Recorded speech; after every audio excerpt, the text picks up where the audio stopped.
It's an absolute pleasure to see you today.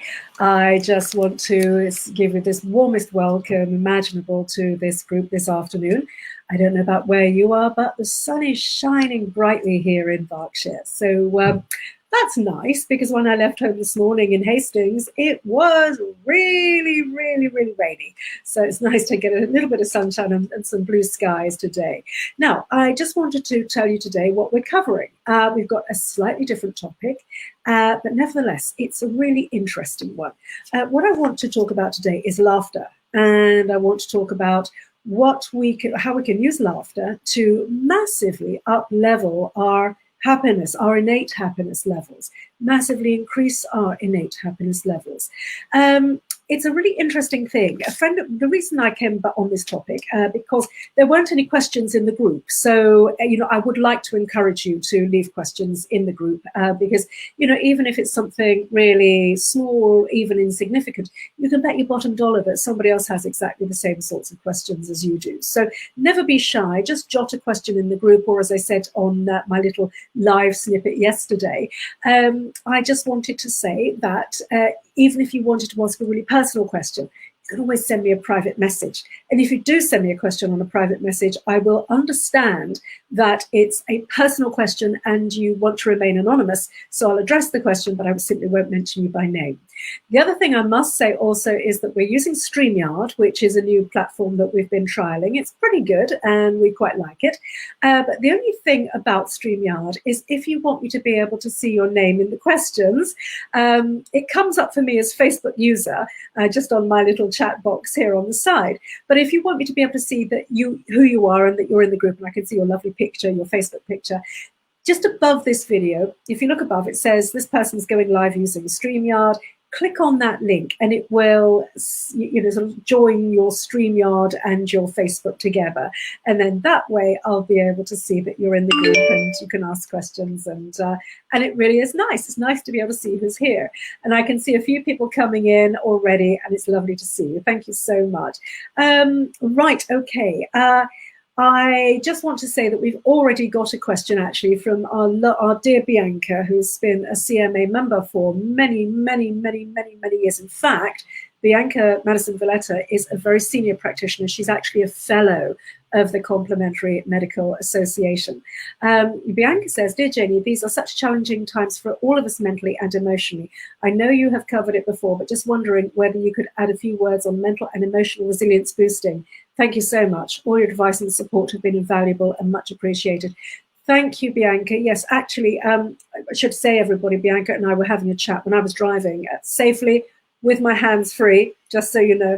I had a quick chat with Bianca this morning, actually, and we were talking about, just how tough things are for everybody mentally and emotionally at the moment. So yes, thank you for that question. I will come on to that in a bit. But this really interesting little snippet from the newspaper was handed to me by a neighbour and said, "What do you think of this?" And I had a quick read and I thought, wow, this is just so interesting. And I thought, in the absence of any questions, I was thinking, what am I going to talk to you about today? I thought, well, I'd like to talk to you about this because it's just such a fascinating topic. I'll read this to you and you can actually, then we can sort of extrapolate and talk about the points that it raises a little bit further. Somebody had written into the newspaper and said, "Why do human beings laugh?" It's such an interesting question. The answer is that we laugh from around 4 months old in an attempt to communicate with those people supplying the milk. So mummies predominantly, or daddies if they're, bottle feeding. Gelotologists who study laughter and humour have found that we laugh most often between the ages of 5 and 6, clocking up around 400 giggles a day, which is an awful lot. And if any of you have seen those pictures of the babies that, where you've got somebody tearing a piece of paper and the baby's just literally killing themselves with laughter, I honestly think that we should be prescribed that, and that we should all look at these videos of babies laughing every day, because it makes us laugh as well. And so, this is all good, because as we get older, we don't laugh as much, and it's a great shame. The article goes on to say, at its most basic, laughter is a way of bonding. we are 30 times more likely to laugh in a group. Now, if you've followed any of the writing that I've been doing, or either on my blog or via my latest book, Rewind Your Body Clock, you'll know that I talk about the importance of socialization, because when we socialize, when we have good social groups, and actually, even more importantly, when we work together towards a common goal in a social group, we can add up to 9 healthy years to our lifespans, which is quite something when you think about it, because, you know, we don't just want to extend our lifespan, we actually want to extend our health span. If you ask most people, they said, well, you ask most people how long they actually want to live.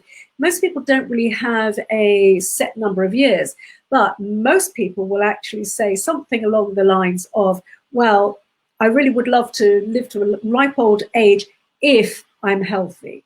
So it's the health span that we're always looking to extend with all of these healthy living strategies and recommendations and so on.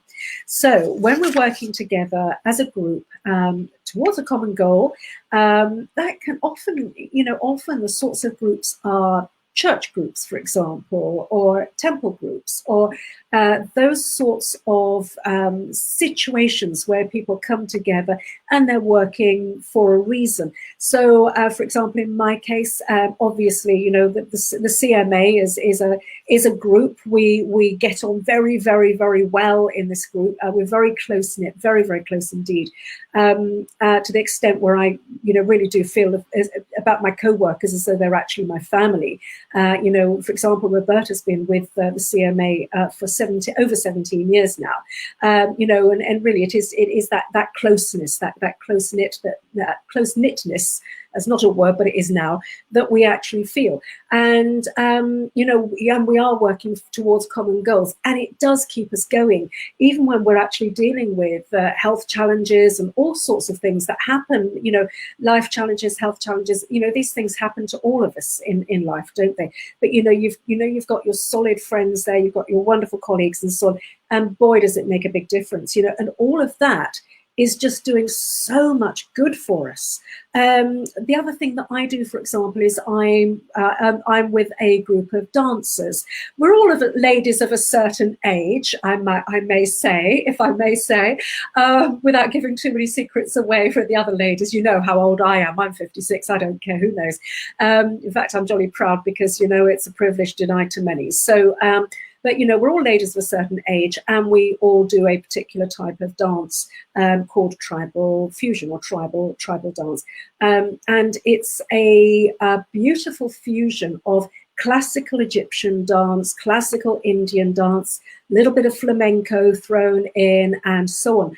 And our fearless leader is a lovely lady called Tracy, and she creates these extraordinarily beautiful choreographies. So we all get together, obviously not during lockdown, but we all get together and we work on these dances. And so, so we're learning choreographies, we're exercising, and we're working towards a common goal, because we then go out and perform these beautiful dances and we raise a ton of money for charity. Absolutely loads, and we get those great big checks, those so wonderful presentation, massive checks, and then we go along, we present it to the charity, and it's just a beautiful thing to be able to do. So what I'm saying is, it doesn't matter what you do, but as long as you're getting some sort of socialization and you're working towards goals, it gives our lives some sort of meaning and some sort of raison d'etre or rationale. So this idea of being in social groups, yes, you do laugh more when you're in a social group.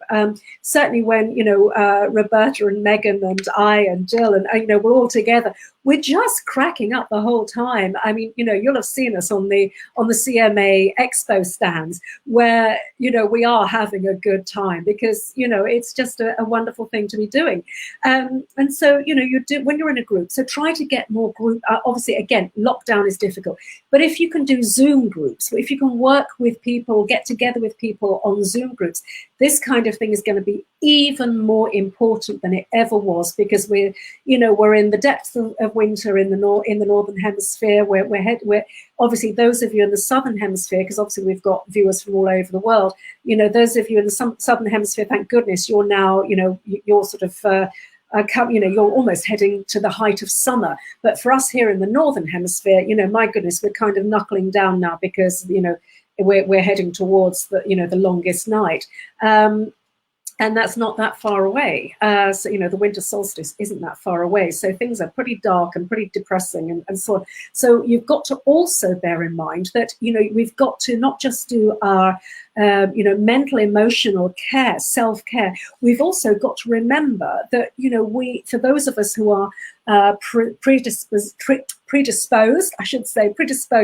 towards SAD, seasonal affective disorder, now is the time. We need to really start to make sure we're getting out, getting into whatever sunlight there is. If you can't get out at all in daylight, then get yourself one of those SAD desk lights that you can put on your desk, and you can actually get that, those very, very high lux values into. It's a blue light emitting device that actually gets right to the very, very back of your eyes, and actually resets your body clock and makes it tricks your body into thinking that you've had some sort of sun exposure. It doesn't increase your body's ability to produce vitamin D, so you must supplement with vitamin D.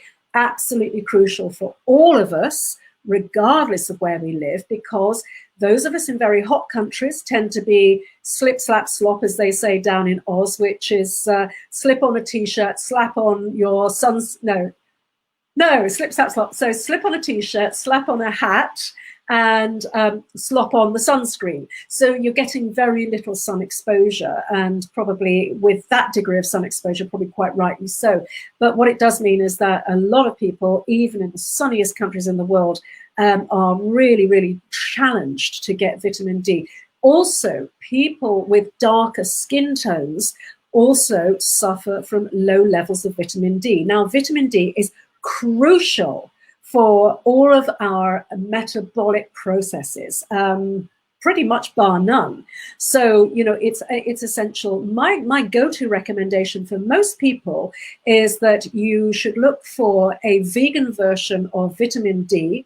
The version I take also contains vitamin K, because I have had periods, as you know, in my life of immobility. So I tend towards having a predisposition towards osteopenia and osteoporosis. So I have to be super careful to make sure that my vitamin D levels and my vitamin K levels are up and at the right sort of blood levels, because if not, then I'm not able to lay down calcium in my bones. So I recommend taking 2000 IUs, international units, of vitamin D3 a day, not D2, D3. D3 is the active form. We are very lucky in the UK because we do have a National Health Service. I don't know if they've changed, but a cheaper form of vitamin D is D2. And that's what used to be prescribed on the NHS, but it's not active. It's mildly active, but it's not as active as we need it to be. So D3 is the version you're going for. It's inexpensive. Please make sure you are supplementing with it, particularly in winter, because, honestly, the side effects of having low vitamin D are horrendous. It can mimic all sorts of other problems. I've seen people with multiple sclerosis start to supplement with vitamin D and have their condition turn around. I've noticed myself, if I've had rheumatoid arthritis flare up, I'll then suddenly realize, oh my goodness, I've not been taking my vitamin D. I'll start taking my vitamin D, and it makes a massive difference to an RA flare-up. It reduces inflammation and reduces pain and pain perception and swelling. So, honestly, I know I've digressed and I've gone on off a massive tangent, but these things are important, and I think it's worth mentioning, and I hope you don't mind me sort of digressing, but I really, whilst I think about it, it's so important. These things are worth mentioning. So I hope that's okay. So anyway, so we were just talking about laughter and groups.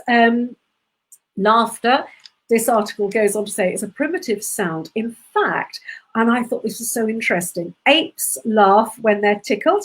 They make a low panting noise. It's derived from a signal monkeys give when they want to play. It's called relaxed open mouth display, where the mouth is open but the teeth are covered, so it's not threatening.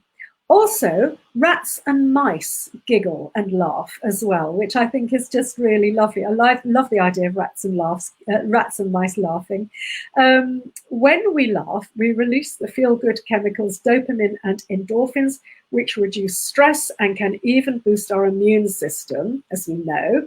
It can help us get over difficulties, letting out energy, relaxing us, and regulating our emotions, which also explains nervous laughter. So if you've ever, for example, I don't know if it's ever happened to you, but if you've ever fallen over in public, right, you might have actually sort of, providing you've not actually really hurt yourself. But, if people have sort of, if you see people have noticed what's happened and you've taken a tumble, but you're okay, you haven't really actually hurt yourself, you start laughing.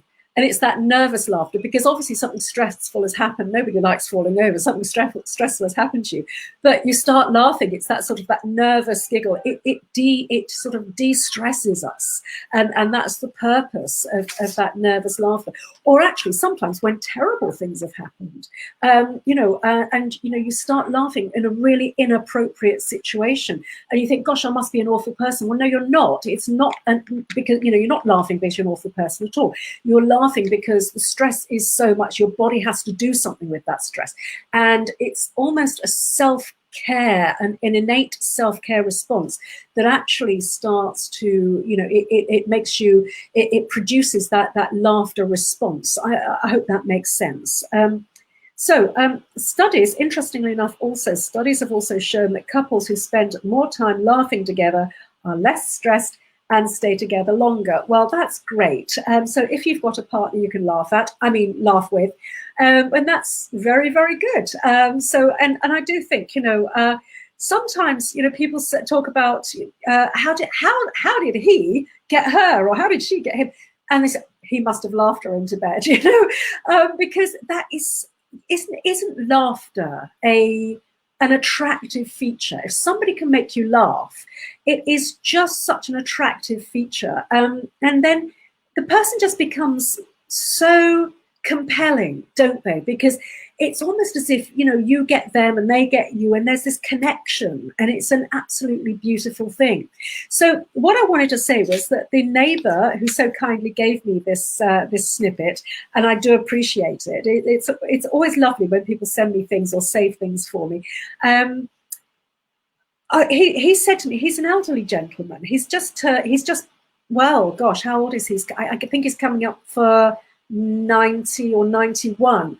Very, very upright gentleman, always out in his garden, always busy, always doing things. Just taught his girlfriend, who is really probably about 60 years younger than he is, just taught his girlfriend to play chess, and actually she just beat him as well, which is quite good. I was quite pleased about that, because being an elderly gentleman, he often makes comments about ladies and us being not so good at driving and things like that. It's a generational thing, and you just got to take these things with a pinch of salt. He's too old to start educating about these things at the moment. But anyway, the thing is, he's very upright, very fit and well, and he's been a lifelong vegetarian, predominantly vegan, which I think is very interesting. Very, very good body. Just really looks probably 30, 40 years younger than his actual age. And his mind is so extraordinarily sharp. And his question was, he said, well, what if, does it have to be genuine laughter, or can you fake it? And does it count if you fake it? And I thought that was such a brilliant question, because yes, actually, it does count if you fake it. It's the same as smiling. If you're feeling really miserable, And then you get I've only got a pen, but it's better if you use a pencil. But if you get a pen and you put it between your teeth, like that, okay, what happens is that the muscles involved in smiling are lifted up. And what happens is that your brain and your neurological system in toto is not able to distinguish between a pretend smile and a real smile. So what happens is that your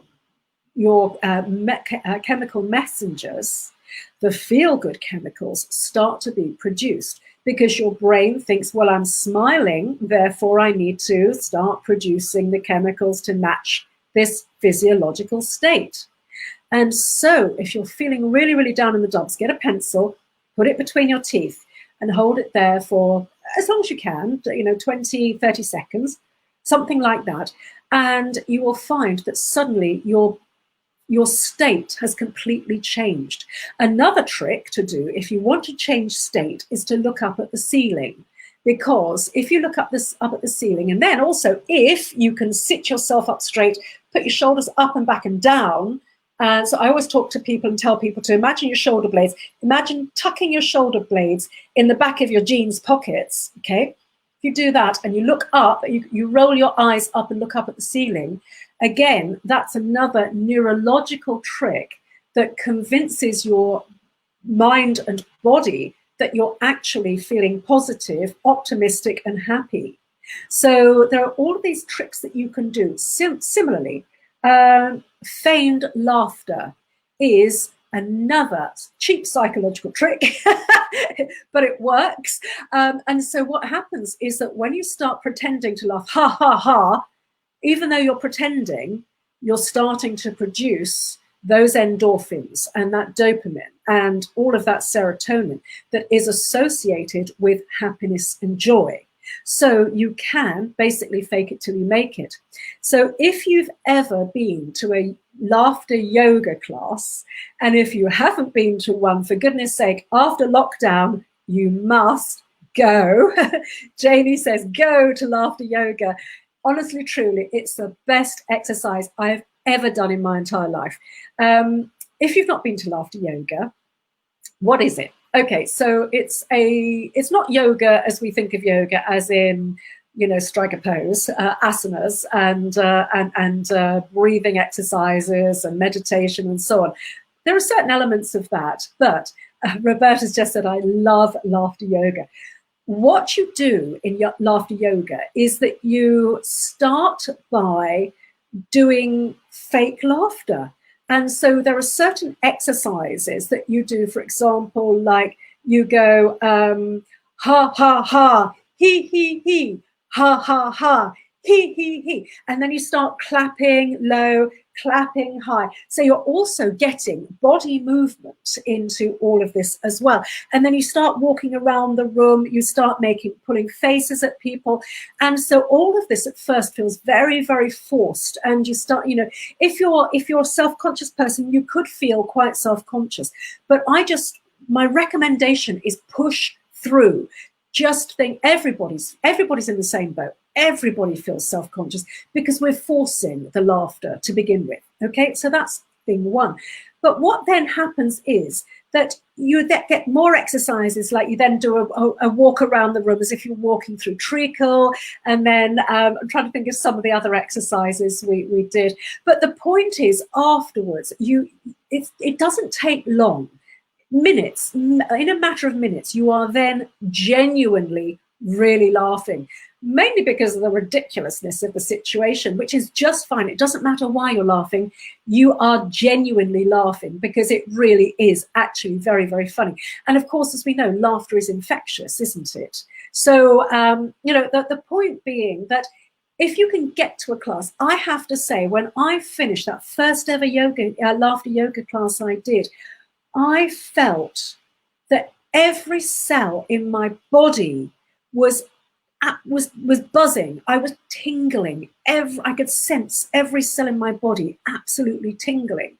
And it wasn't just you know, because of the movement. It was because of the air that you're needing to take in to laugh. And my goodness, you know, we were ending up doing these belly laughs that, you know, afterwards, my tummy, I felt like I'd done a gazillion crunches after the class. It was only like a 3/4 of an hour class. It honestly, truly, it was the best workout ever. Every single cell in my body was buzzing. I'd aerated everything. I totally oxygenated my system. My mind was, I was just on another planet. It just is so uplifting. So if you ever get a chance to do a laughter yoga class, you can do them online.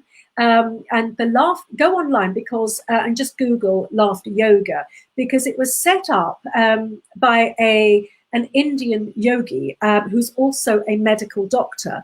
And, you know, he realized, and I believe that there is there's a whole Vedic history to this as well. It's an aspect of yoga that really wasn't known about and really wasn't practiced. But there is a Vedic rationale for this practice.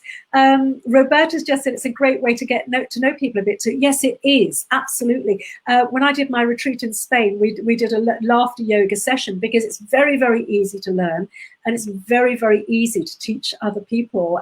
Honestly, the exercises you do are very basic, very easy, and it's just the best thing ever. So with that, I just want to finish by responding to Bianca's question that she very kindly raised.